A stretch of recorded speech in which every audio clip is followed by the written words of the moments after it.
Doctor साहब एक उतनी बात मुकम्मल कीजिएगा। और अभी जेडी वेंस जो है वो उड़ान भर चुके हैं, रवानगी उनकी हो चुकी है, कुछ देर बाद वो पहुंच जाएंगे और फिर मुज़ाकरात के पहले दौर का आगाज़ इस्लामाबाद में हो जाएगा।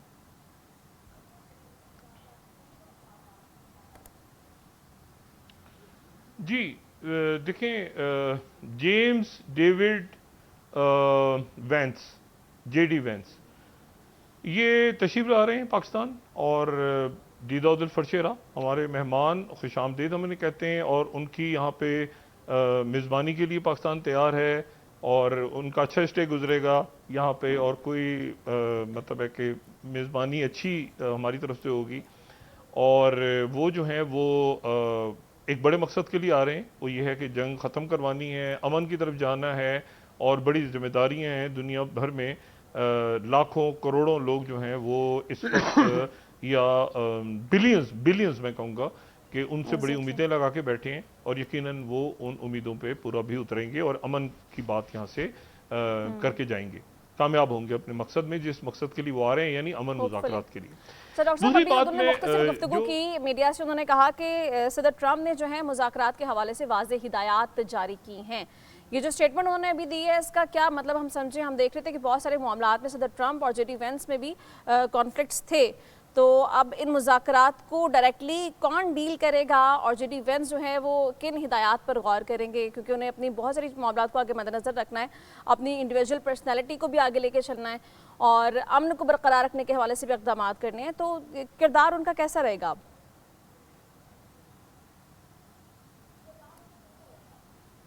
नहीं, बड़ी इंपॉर्टेंट बात उन्होंने की है। उन्होंने इंपॉर्टेंट बात की है कि सारे इख्तियारात के साथ उनको प्रेसिडेंट ट्रंप ने भेजा है, तो यकीनन इस दौरान उनकी प्रेसिडेंट ट्रंप से सफ़र जब कर रहे थे वो या जहां पर भी उनका स्टे था दरमियान में उनकी तफसीली बात हुई होगी और जो आम मामलात हैं उसके ऊपर प्रेसिडेंट ट्रंप से उनकी बात हुई होगी और इस बात को यकीनी बनाया गया होगा, जहां तक मेरा अंदाज़ा है कि कोई ना कोई इसका नतीजा मुस्बत ज़रूर निकले, ये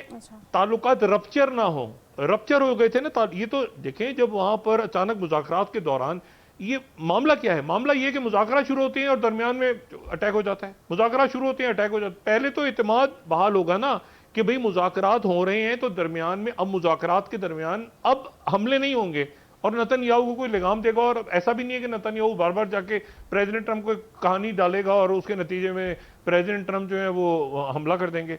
तो बात यह है कि ये तो पहले तो बात होगी ना कि मुज़ाकरात और अमन की तरफ आगे जाना है, एक बात ये हो गई। दूसरी बात जो मैं आपको जो जेडी वेंस हैं वाइस प्रेसिडेंट, उनके हवाले से उनकी थोड़ा सा जो प्रोफाइल है जितना हम अंडरस्टैंड करते हैं, ये 41 साल के हैं, बहुत यंग हैं, 41 ईयर्स हैं इनकी एज। और ये जो है ये उन चंद लोगों में से एक हैं प्रेसिडेंट ट्रंप की जो टीम है जिस मतलब ये बात एक तरह से इंपॉर्टेंट भी है, ये कैथोलिक है।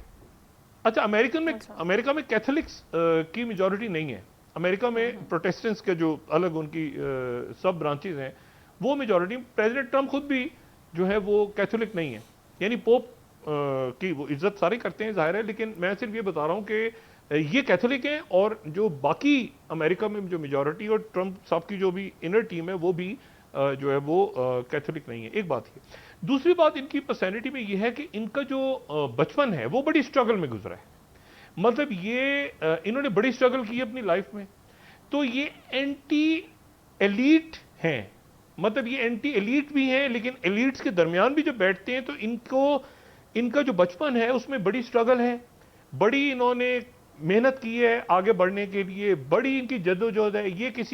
ये मतलब ऐसा नहीं है कि किसी बहुत बड़ी किसी फैमिली में और जो अमीर कभी घर में पैदा हो गए और किसी ने, इन्होंने बड़ी स्ट्रगल की अपनी लाइफ में। तो ये जब एलीट्स के दरमियान बैठते हैं तो एलीट्स ही के दरमियान जाहिर बैठे हैं, लेकिन इनके जहन में ये एंटी एलीट भी हैं। इनकी कई बातें ऐसी हैं जिसमें वो चैलेंज भी करते हैं कि नहीं ये जो, और इनकी जो पहली किताब आई थी जिस किताब के हवाले से ये बड़े पॉपुलर हुए थे, उसमें ये था कि वर्किंग क्लास जो है, वाइट वर्किंग क्लास, उसके कितने मसाइल हैं अमेरिका में और कितने प्रॉब्लम्स हैं उसके अमेरिका के अंदर। तो इसलिए ये जो है इनको जो वहां पे जो मिडिल क्लास या लोअर मिडिल क्लास है वो इनको बहुत पसंद करती है, क्योंकि ये अमीर कबीर नहीं है, उस तरह से नहीं है कि बहुत बड़े कोई रियल इस्टेट का कारोबार हो और ऐसे इस तरह का नहीं है। तो ये समझते हैं मामलात को। दूसरी इन्होंने जो बात की है कि प्रेसिडेंट ट्रंप ने इनको सारे इख्तियार देके भेजा। ये बात बड़ी इंपॉर्टेंट है, क्योंकि इसका मतलब ये होगा कि किसी ना किसी नतीजे पे बात आगे जाएगी। जब बहुत सारे मामला ऐसे हैं जो पहले तय हो जाते हैं, मतलब वर्किंग पेपर्स कुछ ना कुछ तैयार हो गए होंगे कहीं, क्योंकि ताल्लुकात का रप्चर होना दुनिया अफोर्ड नहीं कर सकती कि फिर ताल्लुकात बिल्कुल उठ ये उधर चला गया, फिर कहां बैठेंगे भाई, कैसे बैठेंगे, जंगों की तरफ चले जाएंगे, नहीं।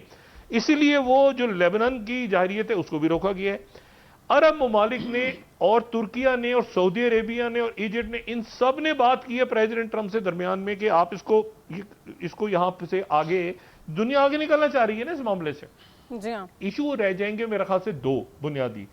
एक ये है कि अबनाए हुर्मुज का जो टोल टैक्स है वो कैसे होगा, एक रह जाएगा ये सैंक्शंस के हवाले से, वो भी मेरा नहीं ख्याल कि कोई बड़ा इशू होगा। एक इशू होगा इनरिच यूरेनियम के हवाले से, और तीसरा इशू ये है जो सबसे इंपॉर्टेंट इशू है कि इसके बाद दुनिया ऐसी नहीं रहेगी। दोनों सूरतों में अल्लाह ना करे ताल्लुकात रप्चर होने का या इसके मुज़ाकरात के नाकाम होने का तो मतलब ये है कि फिर कोई दुनिया पता नहीं कहां गई, ठीक है ना, वो तो होना ही नहीं चाहिए, कुछ ना कुछ तो तय होगा इंशाल्लाह। लेकिन मैं सिर्फ ये कह रहा हूं कि ये दुनिया फिर इस तरह रहेगी नहीं ना, ये दुनिया इस तरह नहीं रहेगी। और इसमें यह भी यकीन दहानी जरूरी होगी कि भाई क्या नतन्याहू मंगल के दिन वहां अभी जो टोपी उसने कराई है कि मैं ठीक है मैं मुज़ाकरात के लिए आ रहा हूं जी अमेरिका, और मंगल को वो कहे कि जी मैं तो मेरे मुज़ाकरात तो कामयाब नहीं हुए, फिर उसने बदमस हाथी की तरह आगे चढ़ाई कर दी दोबारा हिजबुल्लाह। अब हिजबुल्लाह फेंटी लगा रही है और ये गवर्नमेंट कोलैप्स हो जाएगी लेबनान की, ये मैं आपको मेरा अपना अंदाजा है कि ये नहीं चल पाएंगे। उसकी वजह यह कि 40 साल के बाद कोई बैठ रहा है लेबनान का वजीर आजम या कोई क्यादत बैठ रही है इसराइल के साथ,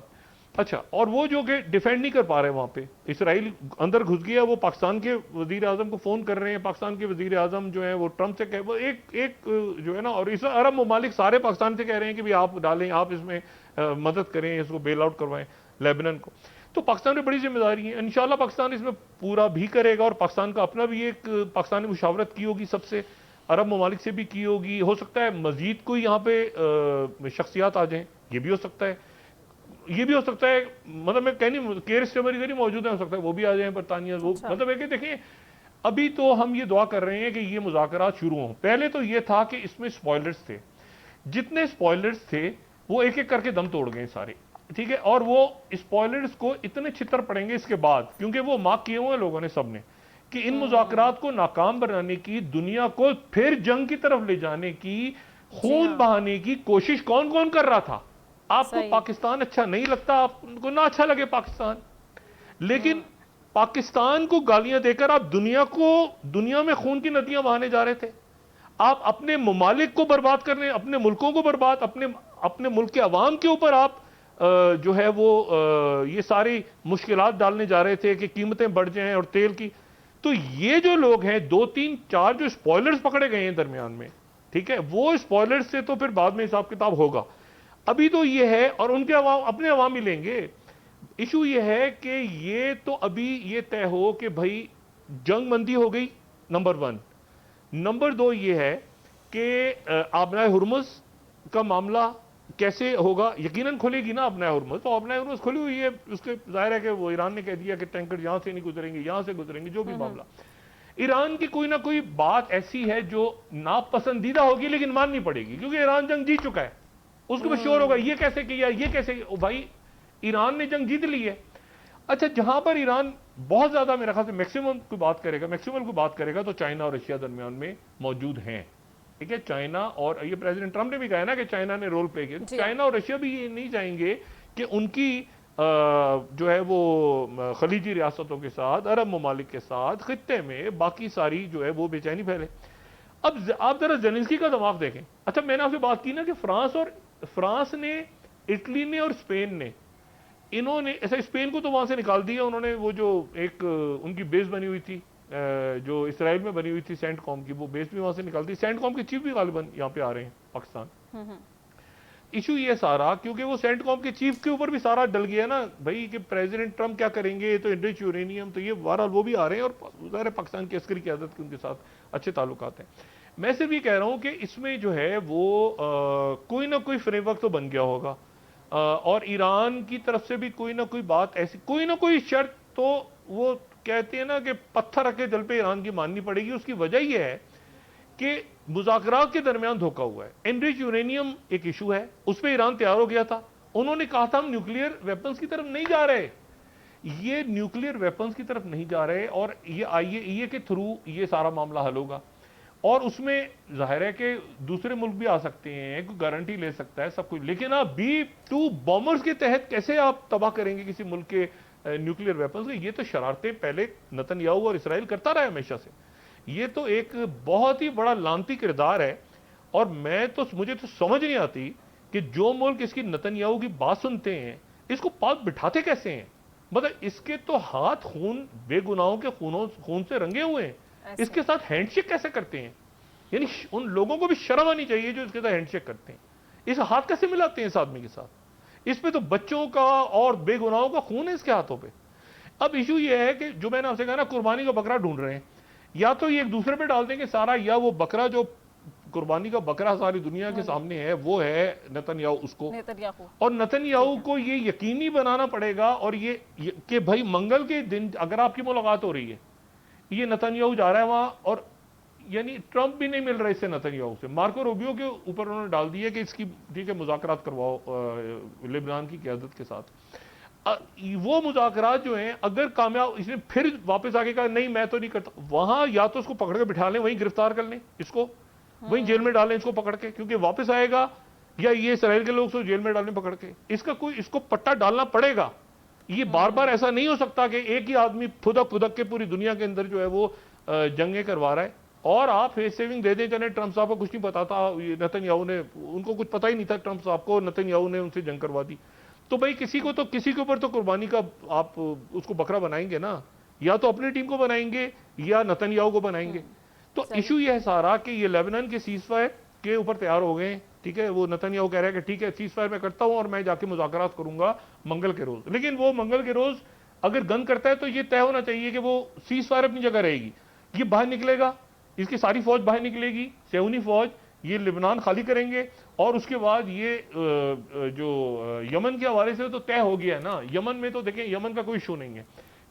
पाकिस्तान, सऊदी अरेबिया, तुर्किया, ये सारे मुल्क जो हैं वो यमन के हवाले से एक फैसला कर चुके थे पहले ही, ईरान पे जाहिलियत से पहले ही यमन के हवाले से बहुत सारे फैसले हो चुके थे, और यमन का फैसला उसी तरह से होगा कि जिस तरह से सऊदी अरेबिया, पाकिस्तान, ये सारे मुल्क पहले एक यमन के हवाले से फैसला कर चुके थे। अब रह गया ये फैसला सोमालीलैंड, वोमालीलैंड, ये सारे प्रोजेक्ट ये बंद करें अपनी, वो जो वहाँ पे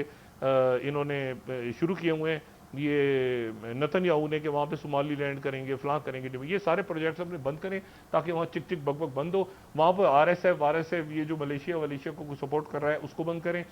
और मेरा ख्याल ये है कि फिर मैं कल वाली बात दोबारा दोहरा रहा हूँ कि